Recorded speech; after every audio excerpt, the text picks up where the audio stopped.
call an audible here. Darn.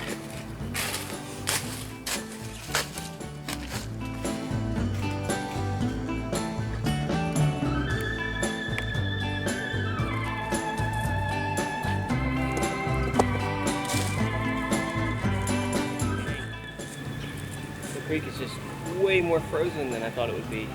Still.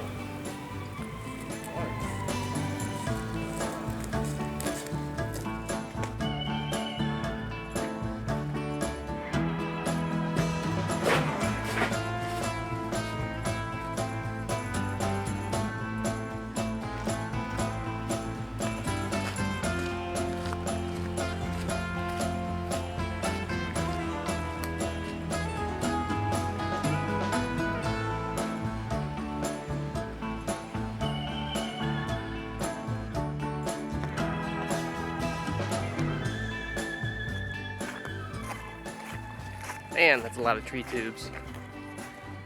I read online they've planted 74,000 trees here on this property, which is now a PA state park, I do believe. It's an interesting little property I'm attempting to fish today.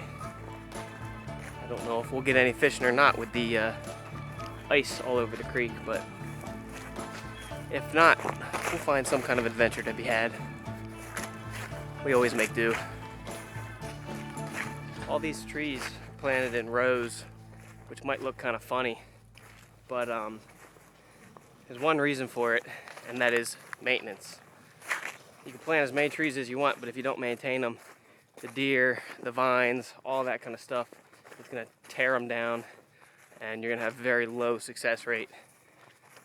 They have to be maintained for 5-10 years even to get them big enough where they can be self-sustaining. So planting them in rows like this simply makes it easy to mow between them, makes it easy to check on things, and replace dead ones that don't make it, things like that. If you're unfamiliar, all these little green tubes are full of trees, little tree saplings. The reason they're in tubes is to protect them, again, like I said, from deer, voles chewing on the bark and girdling them, keeping invasives from growing up them, vines, things like that. It's a lot of effort and money was put into planting all these trees to build a nice riparian zone here. So I'm excited to see how it looks in 5 years, 10 years down the road. Darn. Every fishing hole I know of in this stream is covered in ice. The only places that are not covered in ice is the slow-moving riffle areas, which is not fishable. Might be difficult. Frozen.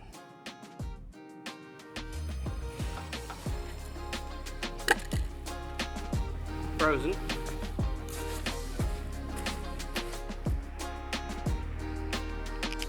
Frozen. Frozen.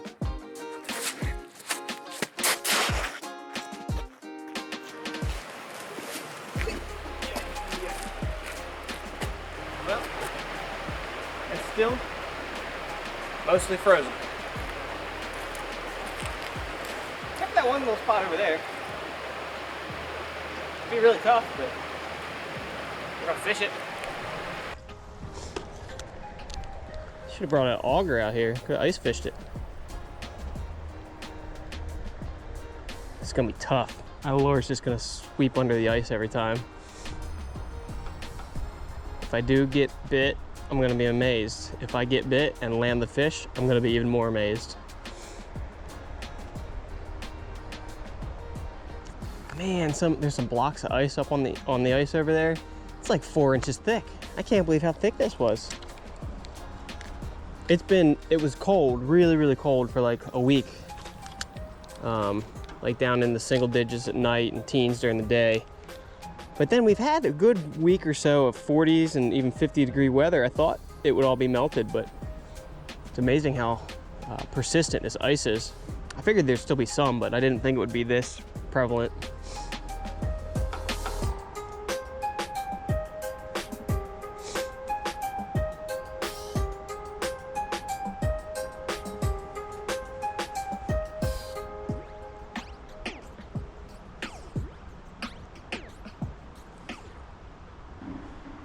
I don't think this is going to be very fruitful, unfortunately. Let me take a risky cast. Ooh, on the ice. All right, plopped in perfectly.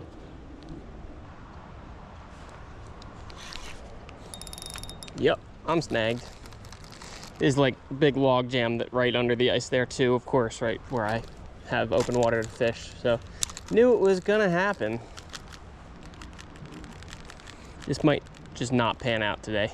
But as always, we have backup plans.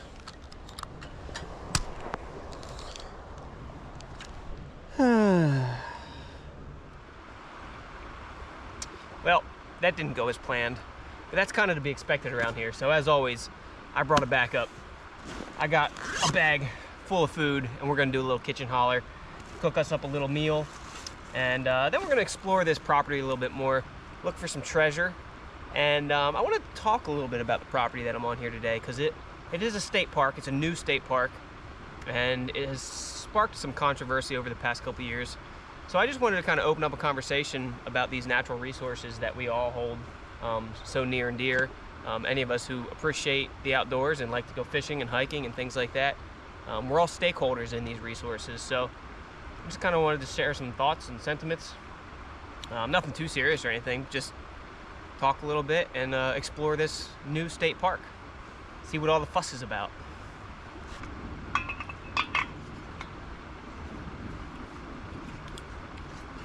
So I say that this is a new state park, and it is, but it's not a new piece of open space.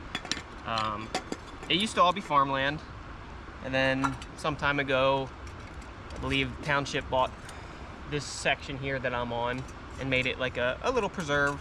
They closed down the road that I was walking on that used to be like a through road. Now they closed it down to make it a walking trail, and had it open to the public for recreation.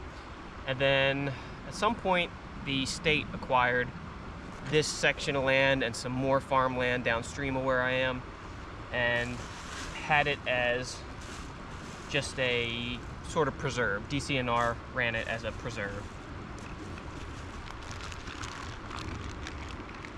Here's what we're working with today. We've got some marinated backstrap cut into little strips.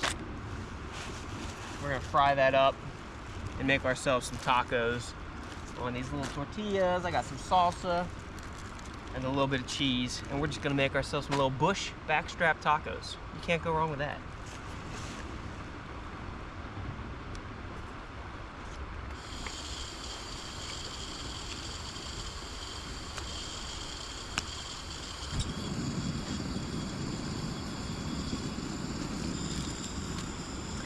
So anyways, this area was managed primarily very lightly as just kind of a nature preserve, kind of untouched. Not much was really done other than some trails maintained.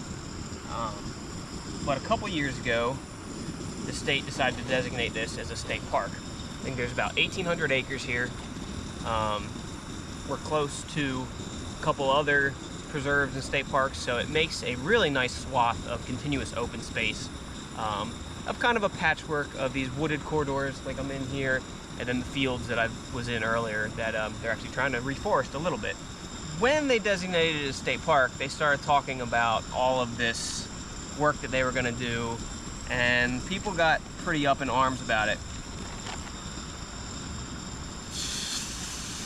So this backstrap has been marinating in some Mexican seasonings, some jalapeno juice, and some jalapenos are in it as well. Just gonna dump it in. And some olive oil.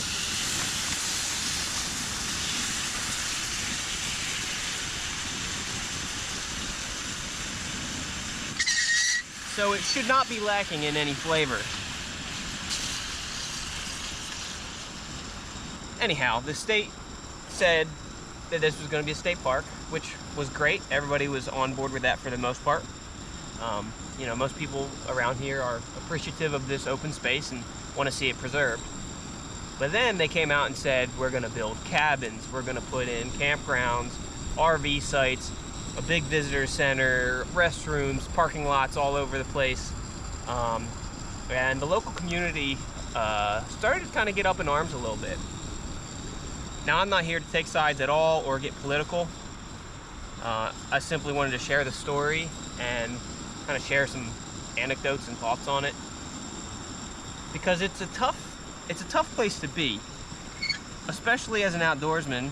We want to see these places preserved, but in order for them to be preserved, they need to hold some sort of value. And for a lot of us, there might be an intrinsic value here. To me right now, this is valuable. Just sitting out here, cooking up a meal, being able to fish when the water's not frozen over, being able to enjoy this has value. But to somebody who's not an outdoors person, they might not see that same value, and it might be hard convincing policymakers that land like this is worth protecting. But when you put a actual monetary value on things, such as campgrounds, and coming in PA, you have to pay at state parks to camp at these campgrounds, which provides money for the state to then protect the land and to do things like plant all these trees that are out there, and maybe do some restoration on the stream, things like that. So having a monetary value like that does help us, one, fund the protection of these lands, but two, show high up stakeholders who have never actually stepped foot on this land, show them that there is value. On the other hand, if we go too far, then we're not protecting this land anymore. If we are cutting down trees to build cabins and all that kind of stuff, it's kind of defeats the purpose of protecting this land. If we're gonna end up destroying it, it's gonna get trashed by too many visitors, things like that.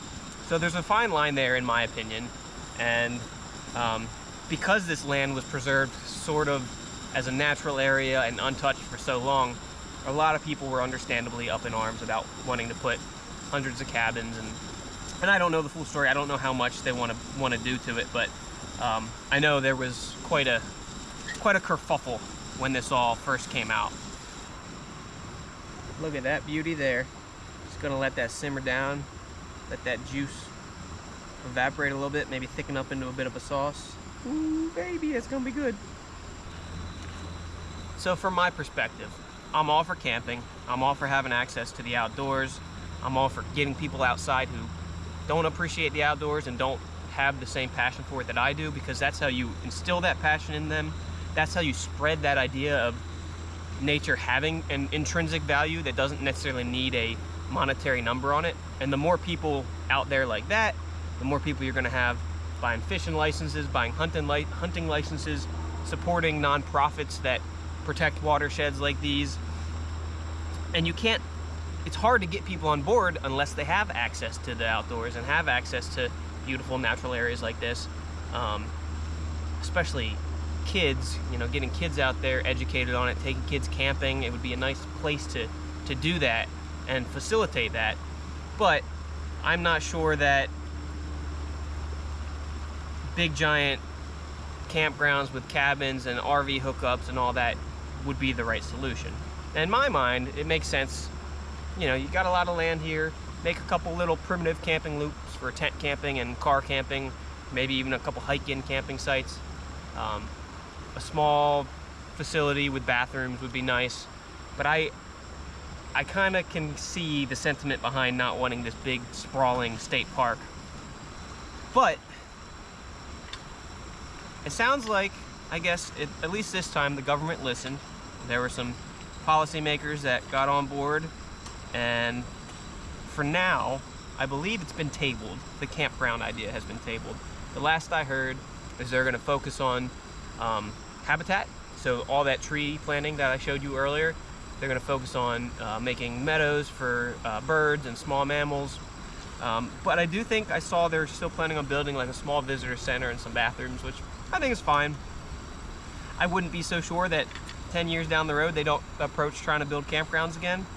And, can't blame them, but I can't say I'm on board necessarily. So it's just kind of a tough balance. Like I said, you got to find a happy medium between giving access to the outdoors so that people can grow to love and appreciate them, and then while still protecting them and keeping them wild and natural.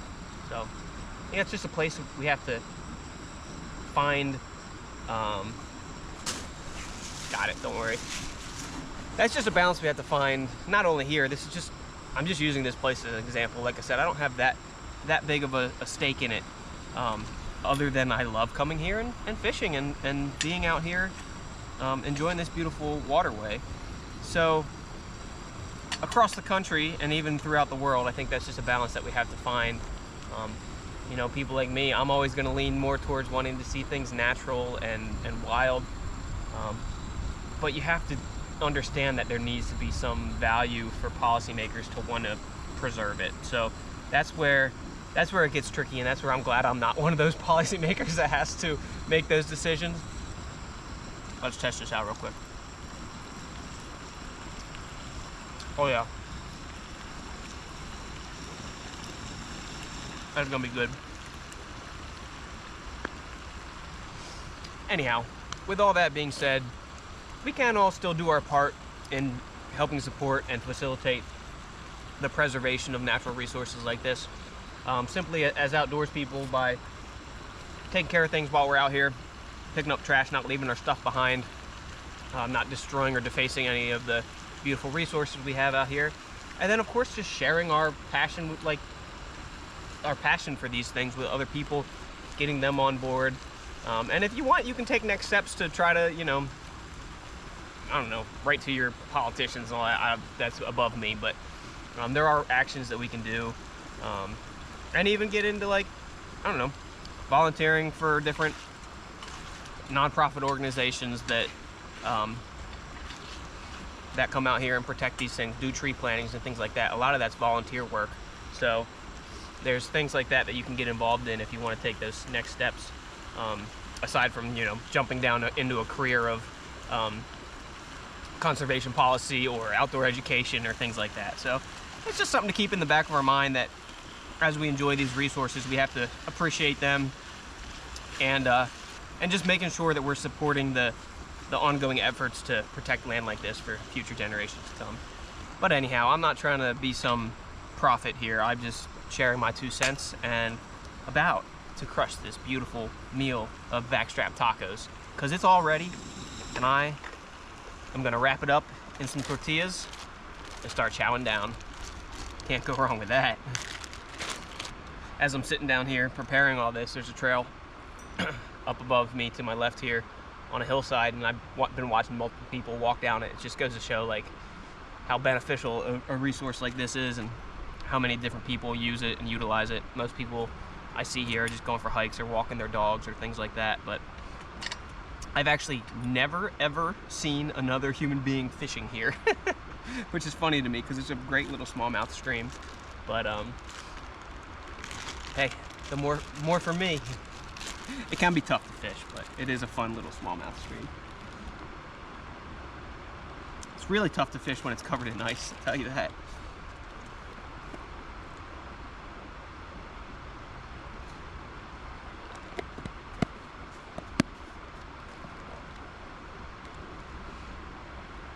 Well, there you have it. A beautiful taco covered in cheese and salsa. Let's see how she tastes.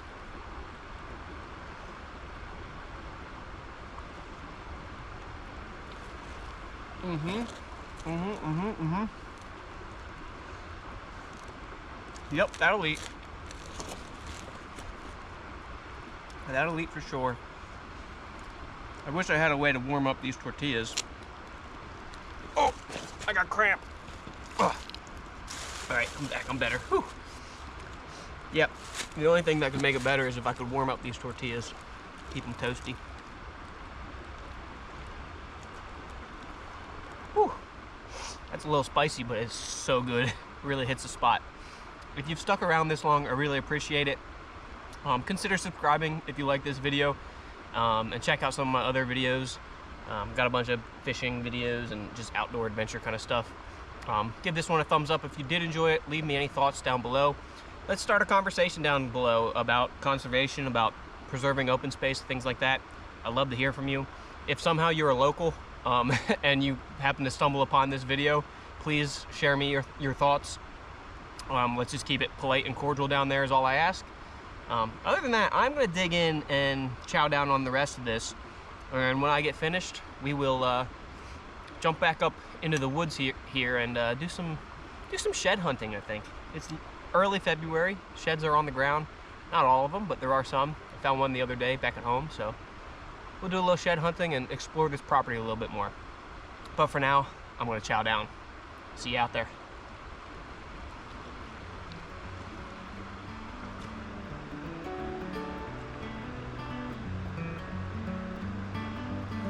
As I've been sitting here eating, I've noticed these little tiny stone flies running around on the rock here. It just goes to show in the winter, there's still so much life out and about. Pretty cool little bugs. It's a fast one.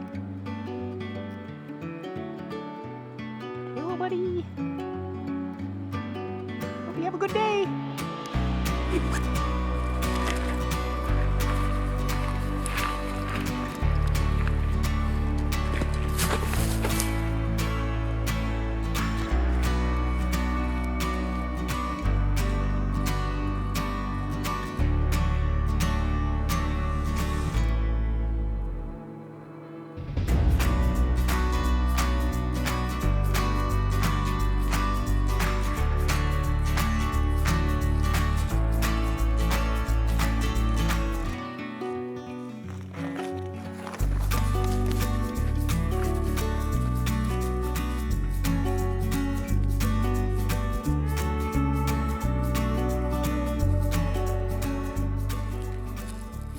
I am doing some very casual or light duty shed hunting, if you will.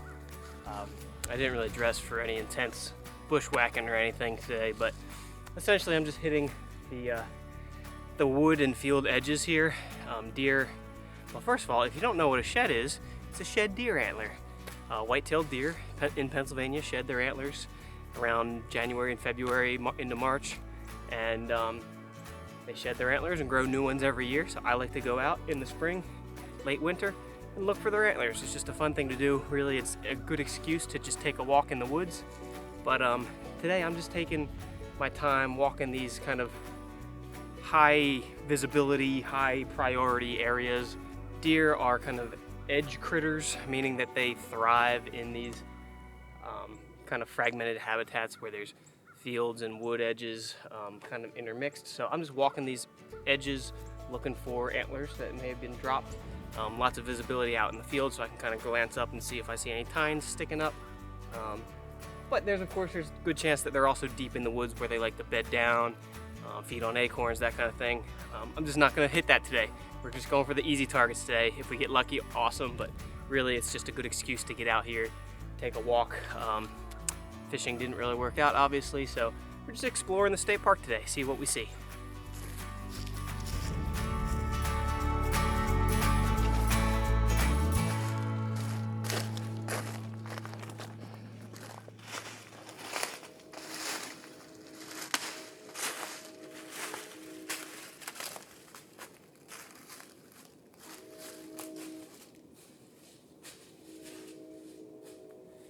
There's a lot of neat old foundations on the property here. Like I said, most of this used to be farmland, so I don't know, this one looks like it might have been an old barn or something. All these old stone foundations. There's some old fencing wrapped up, like wire fence wrapped up in the corner over there. So I'm guessing this might have been an old barn. There's another brick building over there. Maybe that was a farmhouse. We'll go check it out. I know somewhere I found a old well. I don't think it's this little homestead here, but somewhere there's an old well. Maybe I'll come back someday and drop a GoPro down it or something. That'd be kind of cool. Huh. Pretty neat though. A lot of history.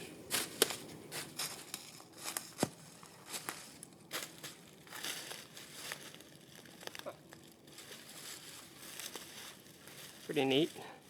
The bricks are like barely holding themselves together in places. There's like spots like that that are holding on by a thread.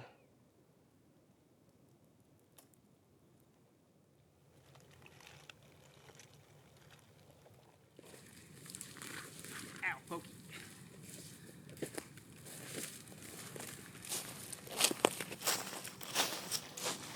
Whew. That was a fun little detour, but back out in the fields now, hopefully, to find some sheds. This big soybean field.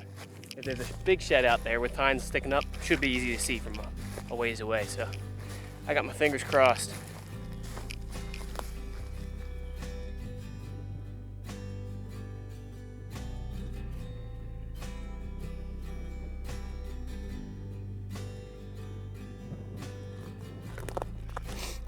Somewhere down in the woods here, there's a fence line that I'm aiming for.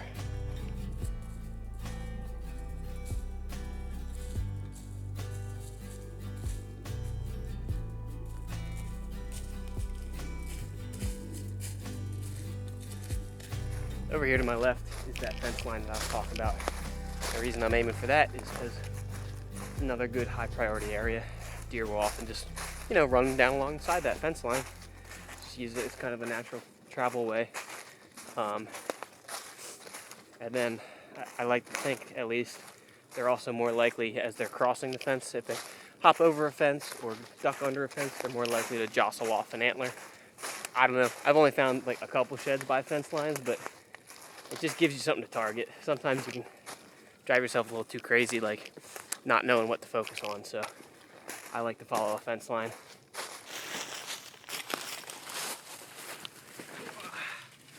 Right here on this tree is a little bit of buck rub. So buck will rub their antlers on trees. When they're growing new antlers, they have like velvet, it's called, on the outside of them. It's essentially skin around the bone, and they'll rub them on trees to get that velvet off. But then they'll also, even in the fall and stuff, they'll rub on trees. It's kind of a like a territorial thing. That's a buck rub right there. And then you'll also see sometimes in the dirt, you'll see areas where they've scraped away leaves, and they call that a scrape. So those are two things to look for to know you're in an area that at least at one point held some bucks. Whoa. Almost ate it.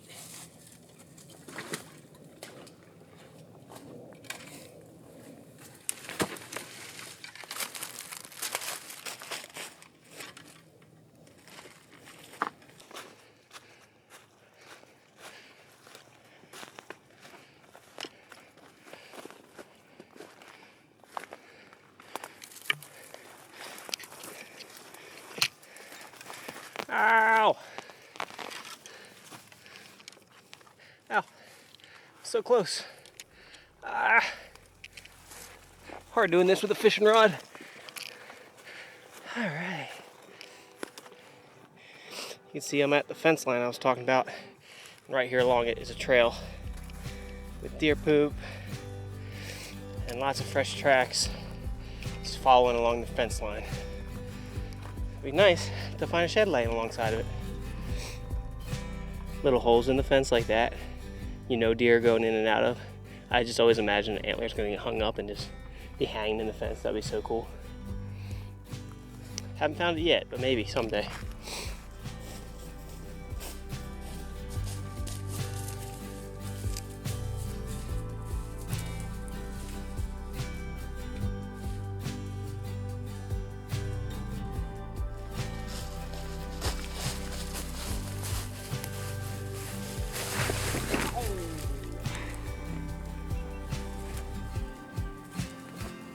That hurt. I knew it was gonna happen too, but I still did it.